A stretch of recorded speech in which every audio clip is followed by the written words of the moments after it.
الله أكبر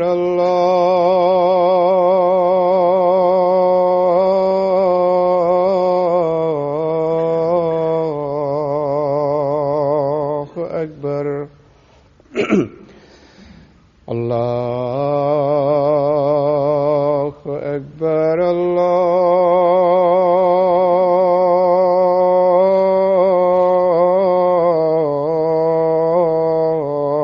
الله أكبر أشهد أن لا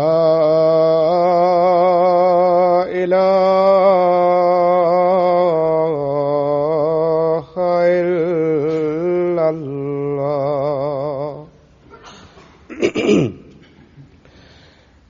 أشهد أن لا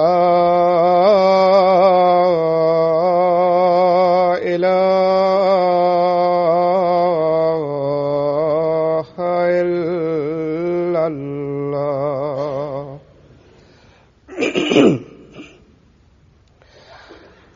أشهد أن محمدًا رسول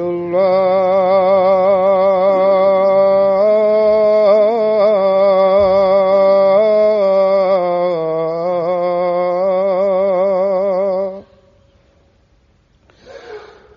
أشهد أن محمدًا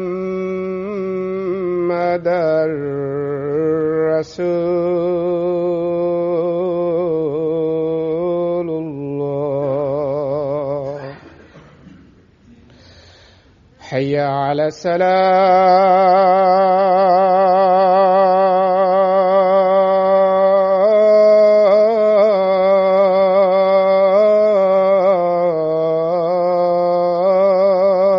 الصلاة حي على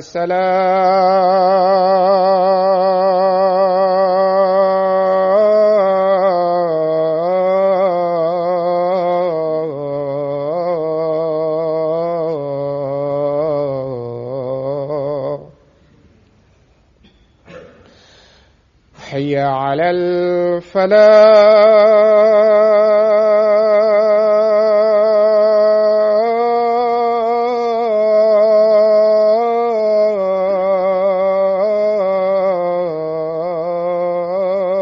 الفلاح حي على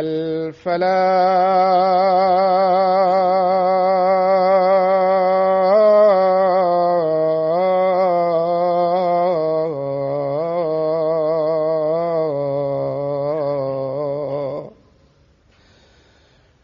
الله أكبر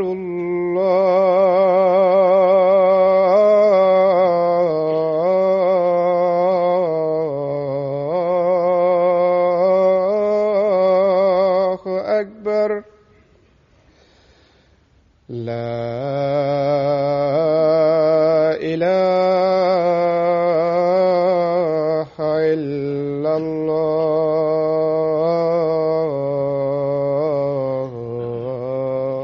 الله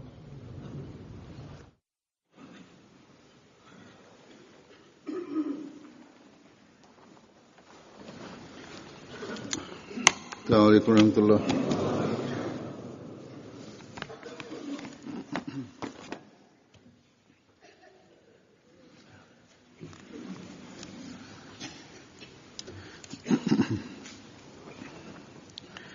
أشهد أن لا إله إلا الله وحده لا شريك له وأشهد أن محمدًا عبده ورسوله أما بعد فأعوذ بالله من الشيطان الرجيم بسم الله الرحمن الرحيم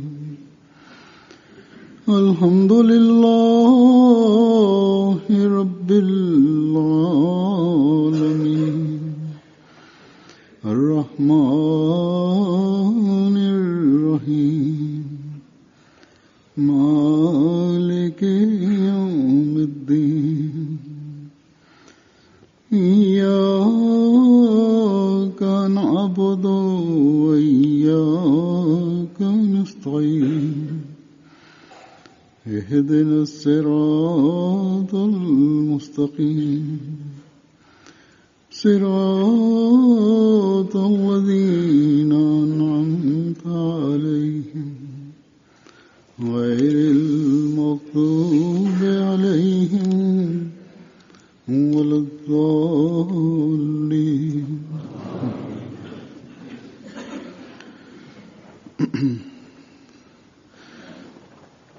اللہ تعالیٰ کے فضل سے انشاءاللہ تعالیٰ Bismillahirrahmanirrahim. Huzur kaže, Allahovom milošću, ako Bog da, inšallah, Dželsa Salana, Džemat Ahmedije Velike Britanije će početi od narednog petka.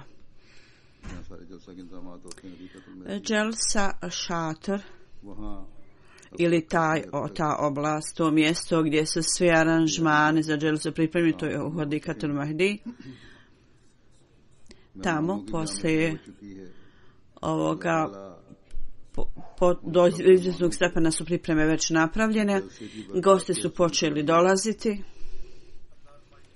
i Allah Đelešanuhu dala Đelešanuhu svim ovim gostima koji su došli da dade blagoslov svima njima, odmah koji poduzimaju putovanje i podnesu određene teškoće, i za onima koji su stigli već da ih Allah sve zaštiti, i one također koji još uvijek su na putu da Allah učini njihovo putovanje lahkim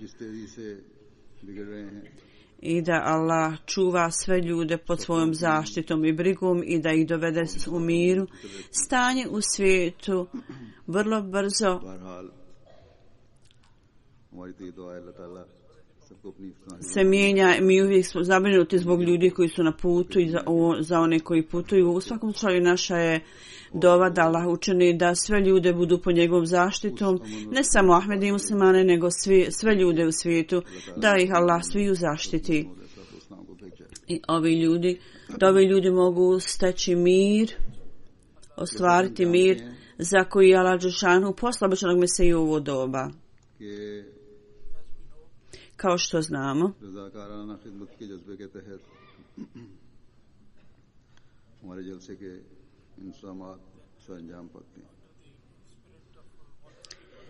u duhu dobrovoljnog rada aranžmani Dželse Salane svi su obavljeni u tom duhu dobrovoljnog rada. I u pogledu toga jednu džumu prije Dželse ja obično se obratim radnicima i skrenem pažnju na njihove odgovornosti i dužnosti. Danas u pogledu ovoga ja želim da spomenem određene stvari i pogotovo želim da obratim se da ovo s ovim obratim radnicima Dželse. Zapravo ove stvari koje se odnose na gostoprimstvo, koji odnosi ne samo na radnike ili dobrovoljni radnike Dželse Salane, nego se također odnosi na sve one ljude u čijim kućama dolaze i borave gosti Dželse Salane. Zapravo, još šire možemo kazati da poštovanje prema gostima i gostomprimstvo prema njima i da pokažemo poštovanje prema njihovoj časti. Mumin, musliman i vjernik uvijek treba to da doživi i da obavlja i pokazuje u normalnim situacijama također. U takvom slučaju, sada trenutno želim da se obrati u pogledu gosta Dželse Salane i zbog toga centralna tačka svih ovih stvari će biti Dželsa Salana, odnosno naš godišnji skup. Ljudi koji su došli radi ovog godišnjeg skupa, kao što sam spomenuo, oni ovdje dolaze radi Dželse čisto radi religijske svrhe. I učesnici Dželse, ovo zapravo treba da bude njihova stvarni motiv i cilj njihovog učestvovanja. Ako je ova namjera tu i ova svrha tu, onda važnost prema gostima se mnogostruko uvećava. Pogotovo kad vidimo da je Hazreti Mesih Maud alejsalam pogotovo skrenuo pažnju članova na učestvovanje u dželsi i on je to opisao kao čisto religijsko obrazovanje koje je potpuno za ovu za religijske svrhe. To je sredstvo sticanja zadovoljstva Allaha dželešanu. Tako, s ove tačke gledišta, važnost gosta se mnogostruko uvećava. Ljudi koji su došli, oni ovdje ne dolaze ni za kakve neke loše svrhe. Oni ne dolaze ovdje da učestvuju u nekim svjetskim užicima. Ako neko dođe zbog ove namjere, onda on potpuno gubi svoju nagradu od Allaha dželešanu. Tako da gosti koji ovdje dolaze, koji su došli radi služenja kojih razna odjeljenja s ciljem da rade u odjeljenjima, razni ljudi su ponudili svoje usluge. Oni nisu obični gosti, ljudi koji su došli radi ove svrhe i ovdje. Zapravo su oni gosti imama ovog doba i institucije koju je on osnovao.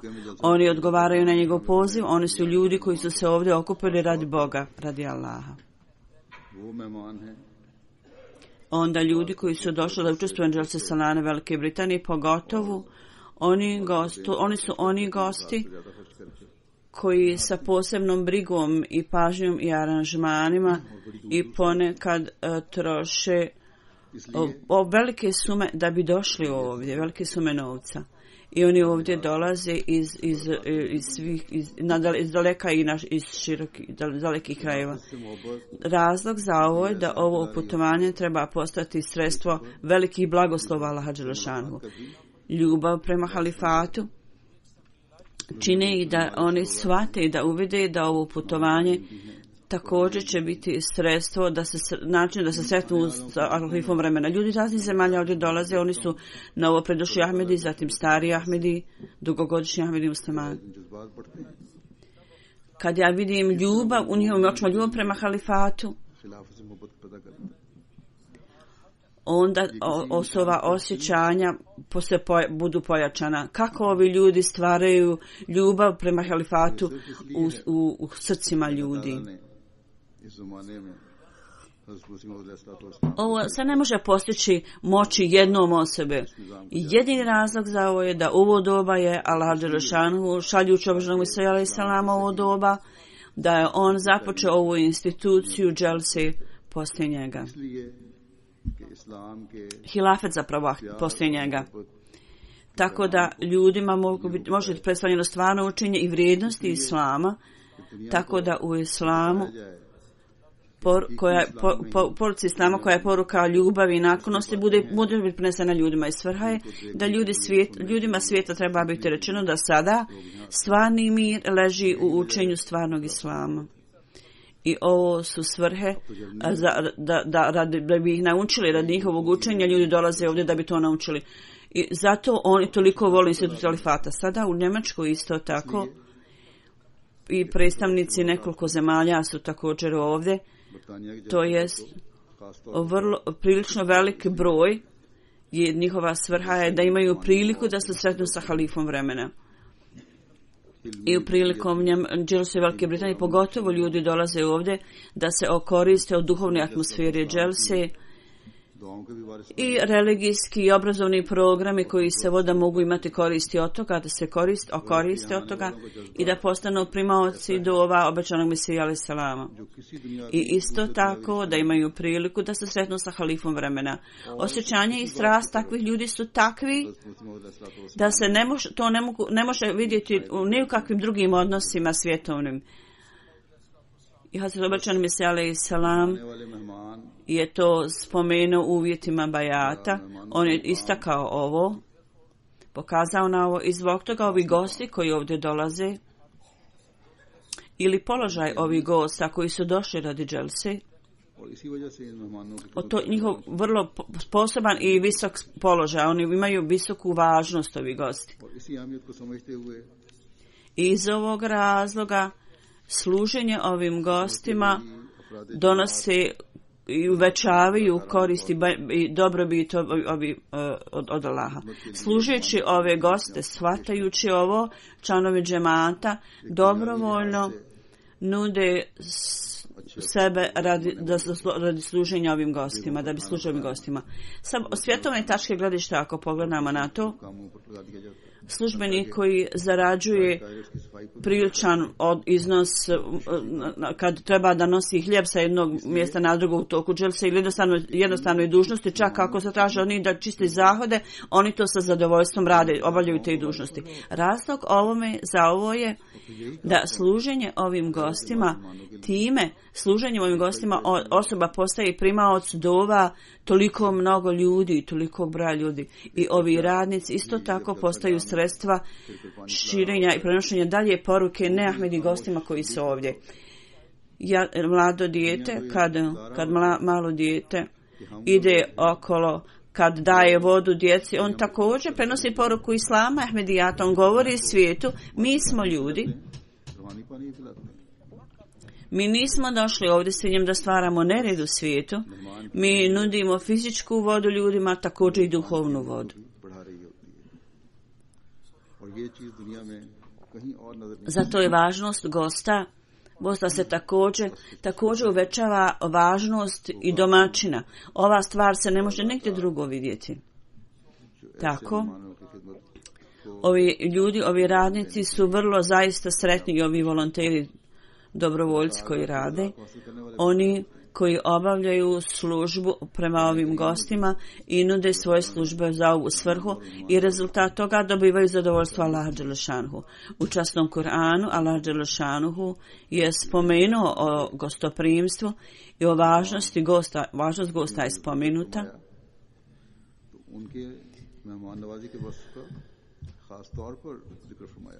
Na mjestu gdje je položaj Hazreti Ibrahima a.s. spomenute, onda pogotovo Allah dželešanuhu je spomenuo njegove izvanredne odlike gostoprimstva. Tako da domaćin koji nesebično ispunjava dužnost gostoprimstva i kad samo pogledaju na gosta, umjesto da rade nešto drugo, oni paze na goste i uvijek se brinu o svojim dužnostima gostoprimstva i počinju da se pripremaju za to. Takvi ljudi u Božjim očima uživaju vrlo poseban položaj. Zato što ovi ljudi zaista razumiju da obavljanjem dužnosti gostoprimstva Allah će biti zadovoljan s nama. Allahovo zadovoljstvo je njihov stvarni cilj. Nikakva druga želja, nikakva druga svrha, niti zahvalnost od ovih ljudi da prime riječi zahvalnosti. To nije njihov cilj, da bi im se ljudi zahvaljivali. Zato u svijetu ne možemo naći nekakav primjer ovakvih gosta koji poduzimaju putovanje radi Allaha i nemaju nikakve svjetovne ambicije ili želje. Nema nikakve primjera takvog ni gosta ni domaćina da samo radi Allaha dželešanuhu, nude gostoprimstvo i dovolju svoje dužnosti. Međutim, s ciljem da to dobijete čak prije nego što gosti stignu, s ciljem da im omogućite mogućnosti za mnogi broj dana, one obavljaju ove dužnosti, domaćini i ljudi koji stanuju ovdje. I oni napuštaju svoju udobnost i dolaze na divlje mjesto ako treba. Mi ovakav scenarij možemo vidjeti samo u džematu Ahmedija. Razlog za to je da Allah dželešanuhu i njegovi vjerovjesnici i Muhammed a.s. u skladu sa svojim položajem, mi vjerujemo u imama ovog doba zbog toga što smo povezani sa institucijom halifata i zato što uvijek nastojimo da ispunimo svoju zavjet bajata koju smo dali, da ćemo dati prednost religiji nad svjetovnim željama. Ovo je iskustvo svake godine, da svaka osoba, mlada, stara, žena, dijete, čak i djeca, sa posebnom predanošću oni nude svoje službe i da žele da služe do mene. Dakle, nema sumnji da ova služba, ako Bog da, inšallah, ove godine također će biti obavljeno i ponuđeno na taj način i urađeno je tako. I izvještaj koje ja primam ove godine, Allahovom milošću, takvi mladi također učestvuju u gostoprimstvu u programu privremene predanosti, da privremeno posvete svoje službe koji pritom nemaju nikakvog iskustva ili nikada su bili posjećeni ovom zadatku, prije njihova pažnja nije bila usmjerena ka tome. Oni koji sebe vežu sa džematom i smatraju sebe da su Ahmedi muslimani, u pogledu te osobe ja uvijek kažem da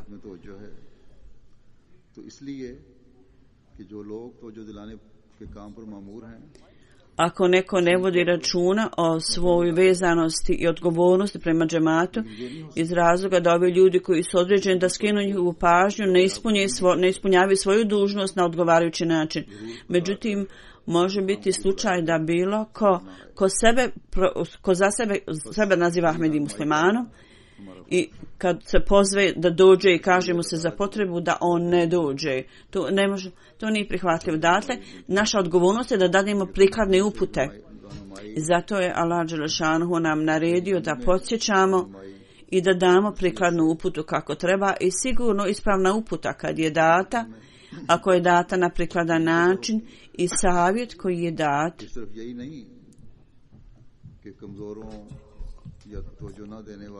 ima promjena u temperamentu i naravi ljudi i ne samo to.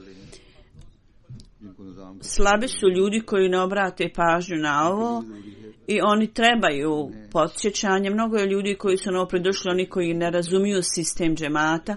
Za njih također neophodno je da im se kaže stvarnost i strast i ljubav prema predanosti i služenju. Iako većina ovih ljudi koji se pridruže Ahmedijatu, on općenito se pridruže zajednici i nude svoje servise. Međutim, ipak ostaje potreba da se podsjete. Slično tome djeca također imaju učešće u ovoj službi, u ovom služenju. Ova djeca također, potreba je da se ova djeca također podsjeti. Kao što sam rekao, novi mladi, nova omladina, kad budu podsjećeni, oni dođu, oni istupe i dođu da obavljaju poslove i kad imaju odgovarajuću uputu, oni postaju više aktivni. Govoreći im kako ova služba prema gostima treba biti obavljena i da im kažemo o njihovim odgovornostima i dužnostima, potreba je da se podsjeti ovi ljudi. Zato je Allahova naredba Zakir, fa inne zikra tenfa'ul mu'minin. U prijevodu kaže nastavi da podsjećaš ljude jer podsjećanje je nešto što uvijek koristi vjernicima. Nema Allahove naredbe koja nema određenu mudrost u sebi. Dakle, ovo podsjećanje ne treba uzeti shvatiti kao ponavljanje. Nemojte to smatrati kao ponavljanje. Mnogo je radnika koji zapravo shvataju svoju vlastitu važnost ovim podsjećanjem i vode računa o tome. Ako je to stvar koju treba da bude podsjećeno, uprkos činjenici da su oni slušali o toj stvari prije, ponekad ljudi zaborave i ne vodi računa o tome, tako da kad se ponovo podsjeti, oni postaju budni. Neki ljudi spomenu to, da kaže mi sada više vodimo računa i podsjećani smo, kad budemo podsjećani više vodimo računa i budemo pažljivi. Kao što sam rekao, Huzur kaže, mnogo je takvih ljudi koji dolaze radi dželse, koji poduzimaju vrlo dugo putovanje i da obaviti službu prema putnicima i onima koji dolaze. Allah je učinio obaveznim prema vjernicima i ovo je jedna od odlika vjernika, da ih služimo i činimo službu njima. Naša dželsa sa nagoćni skup gosti koji ovdje dolaze, 1/6 je koji učestvuju na dželsi. Oni čine 1/6 gosta na dželsi. Oni iz daleka dolaze, iz Pakistana, Indije, Afrike, Amerike ili Južne Amerike, osim Evrope. Oni dolaze iz takvih zemalja koji su jako daleko. I u prosjeku otprilike polovina gosta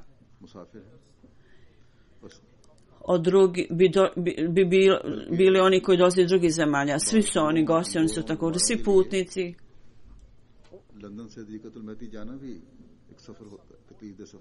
Ima također među njima nekih starijih bolesnih ljudi. Za njih putovati iz Londona do Hadikatul Mehdija, do mjesta održavanja dželse, je također teško. I ponekad oni podnose teškoće da bi tamo došli. Tako da svaka osoba koja obavlja određenu dužnost i također žene radnici treba da imate osjećaj da su ovo putnici, da su ovo naši gosti i mi treba da ih služimo. I treba da budemo vrlo ljubazni i kulturni uljudni prema njima. Ponekad ponašanje gosta ne bude baš poželjno, međutim ipak svaki radnik treba da bude pažljiv, svako ko je na dužnosti mora biti vrlo strpljiv i treba da pokazuje strpljenje i radnici svakog odjeljenja trebaju ispunjavati svoje dužnosti i obaveze. Allah dželešanuhu nam je, mi smo dali primjer poslanika, Allah dželešanuhu nam je pokazao kako treba da vodimo brigu o gostu. U odgovoru na selam mi treba da uzvratimo selam na bolji način. Treba da izrazimo svoje dobra osjećanje prema gostima. Treba da im damo zaštitu i brigu i treba da pokažemo svoju sreću i zadovoljstvo. Stvarni mir bude postignut kad je mir i Ahmedi muslimani, ne samo Ahmedi muslimani koji su gosti, također i ne Ahmedi koji nisu Ahmedi, oni njima treba veću pažnju posvetiti. I zbog toga se mnogo puta dogodi da neki gosti jednostavno posmatraju kakvo je ponašanje i vladanje ljudi. Bez obzira na stvari, kakva vrsta tretmana je pokazana i pružena. Oni posmatraju kako ljudi tretiraju jedni drugi. Svako treba da ima ovo na umu zbog toga da mi treba da služimo goste i uistinu mi treba da ih služimo na takav način koji nam može dati stvarnu sreću i zadovoljstvo. Tako da svaki gost koji ovdje dolazi, mi treba da imamo ovakvu vrstu zadovoljstva kako osjećamo kad vidimo svog bliskog rođaka i bliskog nekog kad dolazi prema nama. Kad je ovakva sreća prisutna i ovakvo zadovoljstvo, tako da u tom slučaju zapravo osoba bude u stanju da ispuni dužnost prema gostoprimstvu i služenju. Služenje i gostoprimstvo prema svojim dragima, ljudima koji su vezani, svako pokazuje gostoprimstvo prema njima, prema svojim bližnjima i dragima. Međutim, ako se ljudi jako voli, onda osoba pazi na sve njihove potrebe, ali stvarna služba je pokazana u vrijeme kad među ljudima nema krvne veze. Kad gosti dođu, oni dođu ovdje da dobiju blagoslov i da okupe blagoslov, kao što sam rekao. Da su ovo gosti ovog skupa, oni nemaju nikakvih svjetskih ciljeva. Dakle, za takvog gosta, koliko god je moguće, mir i prilika, udobnost treba biti stvorena ko što mi radimo. I onda standard gostoprimstva. Ovo je također nešto što kako treba utemeljimo.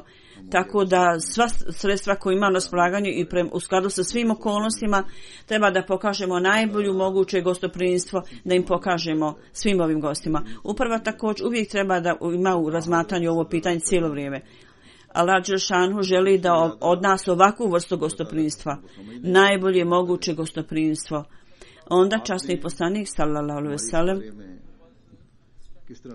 koji je razumio Allahove naredbe bolje nego bilo ko drugi, postupao u skladu s tim, kako nas je on uputio u ovoj stvari. On je rekao: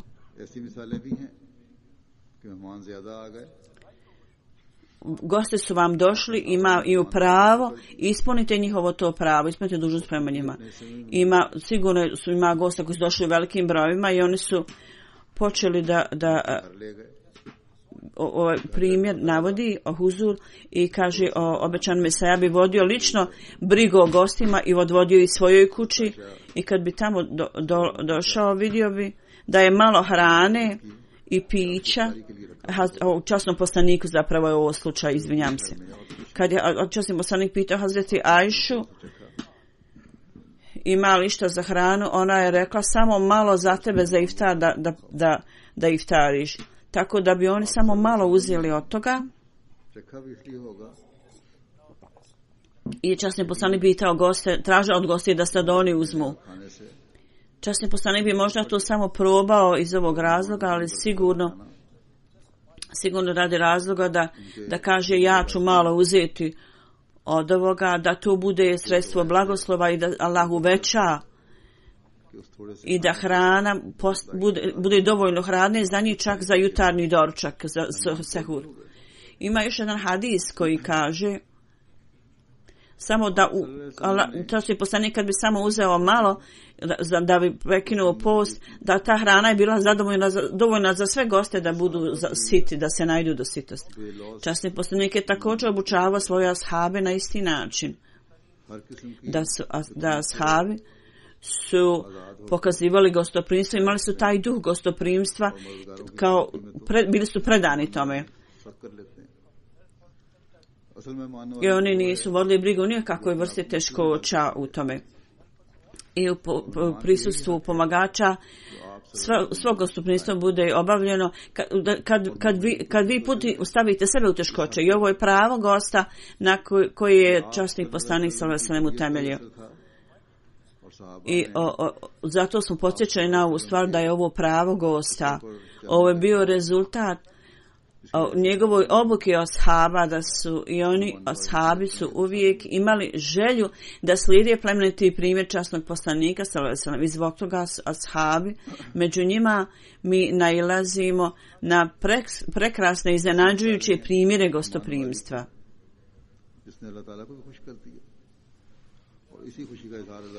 Ima određenih primjera s kojima je Allah zadovoljan i taj izraz zadovoljstva bude učinjen kad je gostoprimstvo pokazano prema gostima i to je zadovoljstvo Božije. Allah je prenio časnom poslaniku. Kako su bili vrste domaćina ovi ljudi? Muž, žena i djeca, prema kojima je Allah Đelešanu pokazao svoje zadovoljstvo i sreću i u pogledu kojih Allah Đelešanu je pokazao svoje zadovoljstvo. I Allah je naredio i Allah je pohvalio ovaj slučaj. Detalj ovog primjera jednog u ovom hadisu od Hazreti Ebu Hureyra radijallahu anhu prenosi da je jedan putnik došao časnom poslaniku sallallahu alejhi ve sellem i časni poslanik je poslao poruku svojoj kući: molim vas pošaljite malo hrane, i došao je odgovor, međutim, da osim vode nema ništa u kući. Na to je časni poslanik sallallahu alejhi ve sellem rekao ashabima: ko će urediti za hranu, pripremiti hranu za ovog gosta? Jedan ansar je rekao: ja ću povesti brigu o tome. On je došao svojoj kući i rekao svojoj ženi: treba da poslužimo gosta časnog poslanika. Njegova žena je rekla: mi u kući imamo samo hrane koja je dovoljna za djecu, osim toga nemamo ništa više. Ovaj čovjek je rekao: onda pripremi hranu i upali lampu, i kad dođe vrijeme za hranu, za jelo, uspavaj djecu. Tako da je ona i zapalila svijeću i uspavala nekako djecu, i onda pod izgovorom da pojača svjetlo, ona je zapravo ugasila svjetlo, i onda su u njih dvoje sjeli sa gostom i pretvarali se da jedu sa gostom. Oni su bili jako gladni, i kad je taj ashab došao ujutru časnom poslaniku, on je u šali rekao: trik koji si odigrao sinu sa gostom, Allahu se to jako dopalo i bio je vrlo zadovoljen. I u toj prilici je onda objavljen ovaj ajet koji u prijevodu kaže: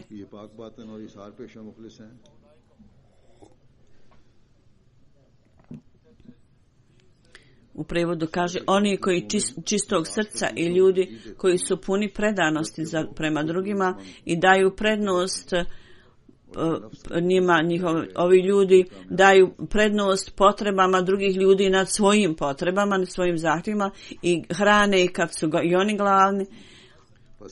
A onaj ko je sačuvan od pohlepe, ti ljudi će biti pobjednici. थोड़ा खाना देखकर Tako da je ovo bio njihov plan i trik koji su oni se jednostavno tako odigrali. Allah je bio zadovoljan kad su oni vidjeli koliko malo hrane imaju i mislili su da gost ne smije biti gladan. Tako da su oni zaustavili svoje ruke i planirali su kako da napravili su takav plan da se ugasi svjetlo, da on ne vidi, da oni ne jedu s gostom, nego da se pretvaraju da jedu. Gost, u pogledu čijeg poštovanja je Allahova naredba rečena, da on ne shvati da ljudi kod kuće podnose bilo kakvu teškoću zbog njega. I drugo, ova osoba je gost časnog poslanika i radi toga su tako smatrali da treba da mu ponude posebno gostoprimstvo. Ove stvari uvijek moramo imati na umu i sada, da ovi gosti koji dolaze ovih dana, oni su gosti obećanog Mesija alejhi selama, najvećeg zaljubljenika časnog poslanika alejhi selam, i oni dolaze radi religijskih svrhe. Čak i danas, ovih dana,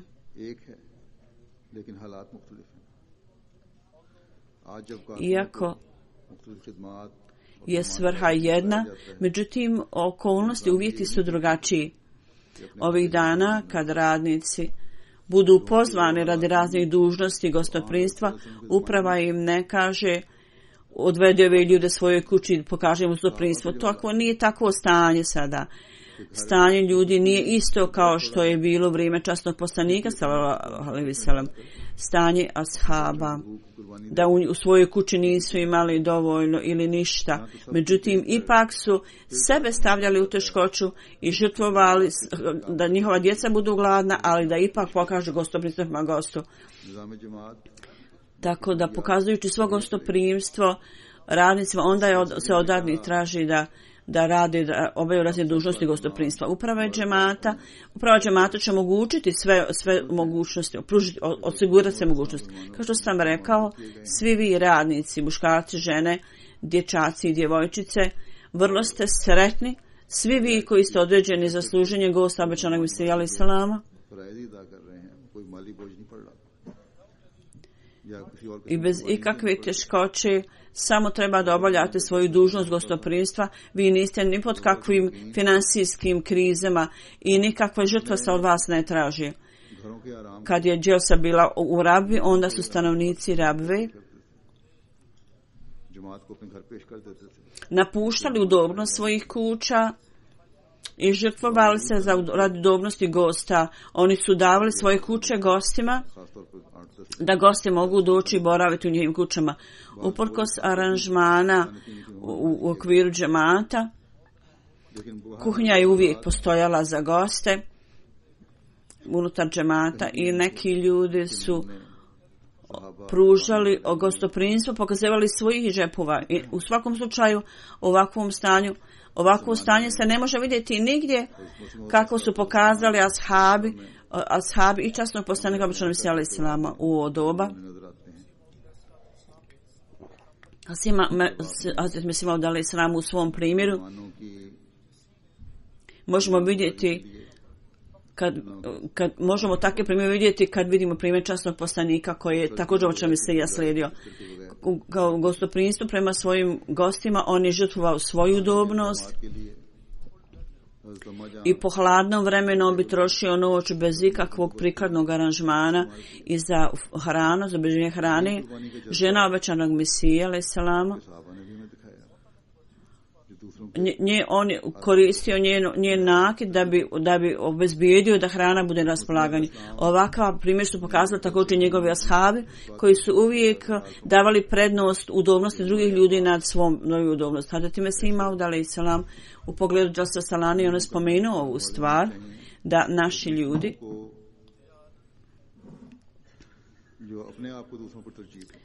ne smiju biti takvi ljudi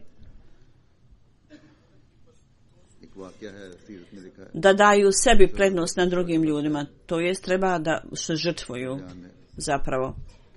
Ima jedan događaj zabilježen u knjizi, Piračuli Sahib je spomenuo i rekao, za mene je bio jedan jednostavan mantil, ogrtač koji mi je dat.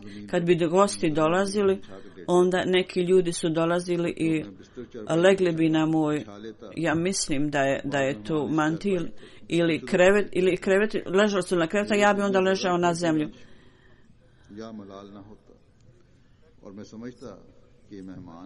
I neki ljudi su legli bi na moj krevet kad dođu. U to vrijeme ja nisam ni najmanje osjećao neudobnosti zbog toga, jer sam znao da su ovo gosti, a ja sam stanovnik, ja tu živim. I ponekad su bacali bi napod moju posteljinu, a ja stavili bi svoj. Jedan put je jedna žena obavijestila obećanog selam da neki gost leži na podu i on pitao gdje je njegova posteljina. Ona reka ne znam, tako da on odmah izašao i pozvao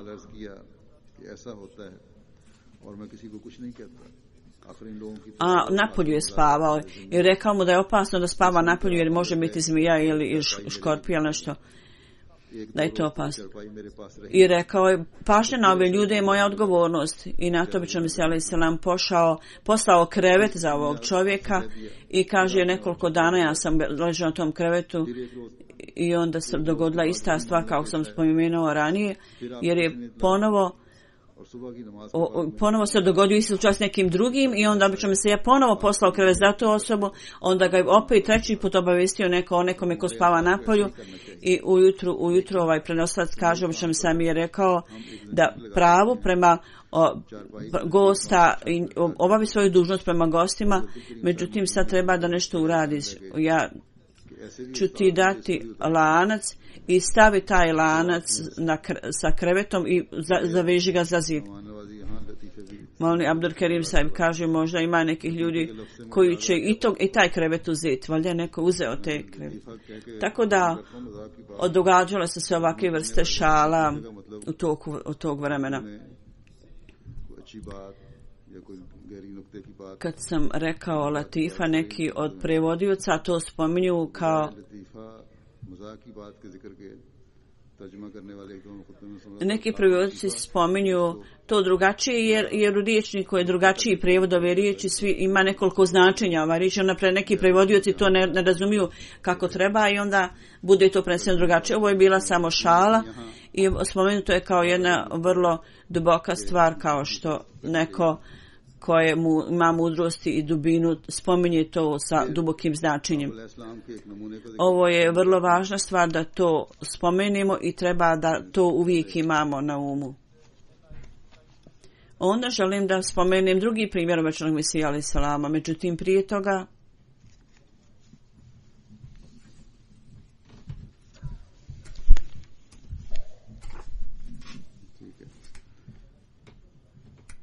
हमारे काम करने वाले अहदेदारों के लिए भी एक नमूना है और कारकुनान के लिए भी एक सबक है. Huzur kaže, ovo je primjer za naše radnike i dobrovoljce. Ovdje je pouka za to. Šejh Jakub Sahib piše zapravo da je u vrijeme Džadni Mukadis, knjige koja je pisao obično Mesija, nekoliko ljudi je kaže došlo i jedan put su zaboravili da ostave hranu za obećanog Mesija alejhi selama i on kaže, ja sam tražio svoju ženu da povede brigu o tome zato što je nešto ona je zaboravila. Dogodilo se tako da je prošao dio noći i obećanog Mesija je vrlo kasno pitao ima li kakvog aranžmana za hranu. Svako je bio zabrinut, kuhinja nije bila otvorena tada u to vrijeme i nije bilo više hrane i obećanog Mesija je rečeno kako je stanje. On je pitao zašto ste to toliko brinete, samo otiđite, stavite neki komad platna, šta god je ostalo od hrane doneste. Kad su pogledali na stolove, ostalo je samo nekoliko komada hljeba i za gostiju. On je rekao, ovo je dovoljno. On je došao, uzeo samo 2-3 komada od te preostale hrane i to je bilo dovoljno za njega. Ovome je pouka za radnike. Radnici ne smiju biti pretjerano zabrinuti, treba da se žrtvuju radi gosta. On piše, Šejh Jakub Ali Sahib dalje piše, to izgleda da je vrlo mali događaj, međutim ovo pokazuje jednostavnu prirodu Hazreti Mesija Mauda alejhi selama i njegovu pobožnost i također blagoslove Allahove. Mogao se napraviti aranžman za njegovu hranu, Međutim, on nije želio da iko u to vrijeme pravi, da se njemu pravi u to vrijeme hrana i da se u to vrijeme priprema neka hrana za njega. I nije tražio od ljudi ništa, niti pokazao svoje nezadovoljstvo, zapravo je sa zadovoljstvom, sa osmijehom uklonio brigu drugih ljudi o tome. Ako se takva situacija dogodi, onda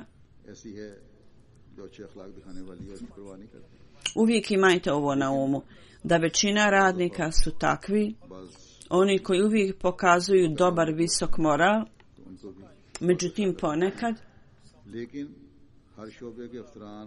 su neki ljudi takvi koji uvijek nešto prigovaraju, trebate također imati ovo u vidu. Međutim, službenici svih odjeljenja,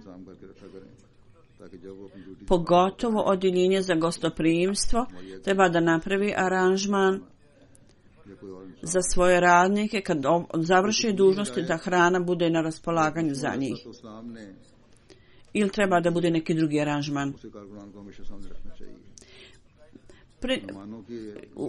Principijelna uputa koju nam obično se dao je da uvijek imamo to uvijek imamo na umu, svi radnici da imaju to na umu. U pogledu aranžmana u gostoprimstva on je spomenuo i rekao, ja uvijek mislim da ni jedna osoba ne treba biti stavljena u neudobnost, međutim uvijek ističemo ovu stvar koliko god je moguće obezbedite udobnost gostima. Srce gosta je kao kristal. I ako pukne, onda se slomi u komadiće, razbiju komadiće. Prije toga ja sam napravio aranžman da uzimao je hranu sa gostima, međutim kad je on više postao bolestan, on nije mogao dalje nastaviti tako i nadalje broj gosta se toliko uvećao da nije bilo dovoljno mjesta za njih. Zbog toga pod ovom prinudom on napravljen je odvojen aranžman.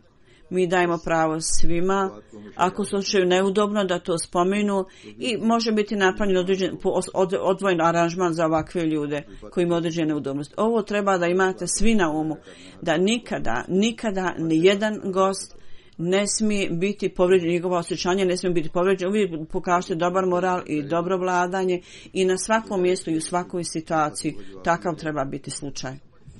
Ako neko pokaže neudobnost ili prigovara, umjesto da mu dajete brzi odgovor, zapravo morate uzeti u obzir njegovu neudobnost i da uklonite to. Konačno, Allahovom milošću želim da kažem da razna odjeljenja sada ima puno obuke dato radnicama i sada oni razumiju svoje odgovornosti i dužnosti i znaju kako to raditi i također znaju način kako da to rade. Međutim, ponekad kad su pretjerano sigurni u sebe, to nekad vodi slabosti u aranžmanu. Naravno, trebate biti sigurni u sebe, međutim, zbog toga, idući u detalje, ne smije biti nikakvih postrnuća u obraćanju pažnje na slabe tačke. I druga stvar koju želim reći je da odjeljenje bezbjednosti trebate biti jako aktivni i pažljivi. Pošto je džemat danas predstavljen svijetu i mi idemo ka napretku i napredujemo, svaka loša stvar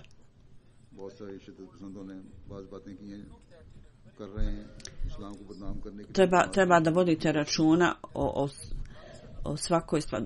Teroristi su uradili neke stvari i oni dalje to rade i da okaljaju islam. Džemat uvijek to pobija, opovrgava.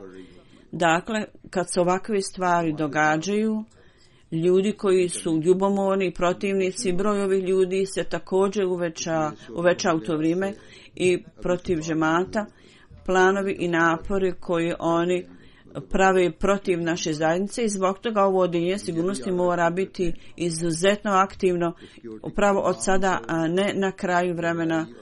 Zapravo dužnosti trebaju biti dodijeljene i također treba da zapamtite da u dubinu i duboko unutra moraju biti napravljeni aranžmani sigurnosti, kao što sam rekao, ne smije biti nikakvog nemara u pokazivanju dobrog morala. Gdje god su mjesta za provjeru, za sigurnosti, ljudi moraju pokazivati dobar moral I ne smiju tamo biti određena djeca, nego zapravo oni koji su odrasli i zreli trebaju biti tamo postavljeni. I više nego bilo šta drugo, svi ovi radnici trebaju moliti Allaha dželešanuhu da dobro obave svoj posao i svi aranžmani da nisu urađeni zbog sposobnost ljudi, nego zapravo za Allahovu pomoć. I s njim da dobijemo blagoslov i pomoć Allaha dželešanuhu. Dove i ibadet su jako važni, ne smijemo to nikada zaboraviti. Slično tome treba da također da molimo i drugi ljudi također treba da molimo osim radnika, svi treba da molimo Allaha da svi aranžmani Allahovom milošću budu ispunjeni, potpunjeni na što bolji način i da budemo u stanju da za goste omogućimo sve moguće sredstvo. Amin.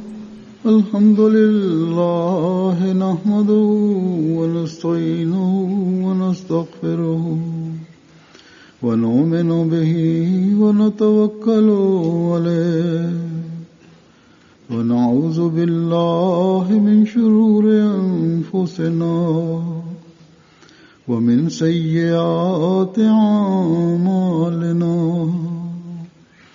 من يهده الله فلا مضل له ومن يضلل فلا هادي له ونشهد أن لا إله إلا الله ونشهد أن محمدا عبده ورسوله عباد الله رحمكم الله إن الله يأمر بالعدل والإحسان وإيتاء ذي القربى وينهى عن الفحشاء والمنكر والبغي يعظكم لعلكم تذكرون اذكروا الله يذكركم وادعوه يستجب لكم ولذكر الله أكبر